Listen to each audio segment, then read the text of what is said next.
Nakahanda ang Ethereum na muling buuin ang halos lahat ng core nito sa tinatawag ng lumika nitong pinakamalaking pagbabago mula nang huminto sa pagmimina noong 2022.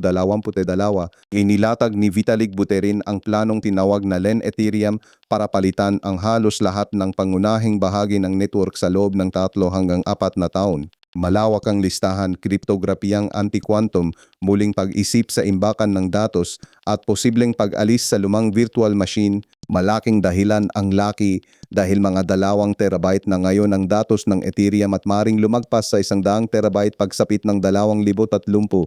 Gusto rin ni Buterin na default ang privacy at tinawag itong ikatlong yugto ng Ethereum kasunod ng merge noong 2022. Walang magbabago sa isang gabi, pero malina na kailangang magbago ng malalim ng pangalawang pinakamalaking network.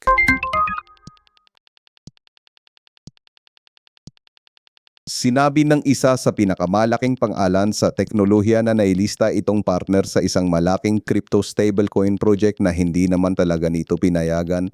Sinabi ng Samsung kasama ang Dunamo na nagpapatakbo ng Upbit at iba pang kumpanyang Korean na hindi ito sumali sa stablecoin consortium ng Open Standard kahit binanggit itong founding partner. Ang grupo na nakabuo sa dollar-linked token na OUSD ay ibinenta bilang alyansa ng mga 140 kumpanya.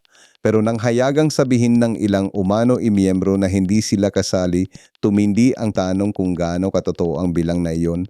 Ang malalaking pangalan ay isa sa pangunahing paraan para ipakita ng bagong stablecoin na mapagkakatiwalaan, kaya ang pagtanggi ng MGA kilalang partner ay sumisira mismo doon.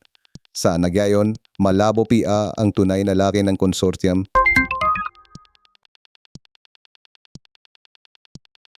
Ang artificial intelligence ng isang malaking crypto exchange ay nag-anunsyo ng resulta ng laro sa World Cup mahigit 5 oras bago magsimula ang laban. Noong linggo, nagpadala ang Coinbase ng automated na alerto na tinalo umano ng Norway ang Brazil ng 3-2.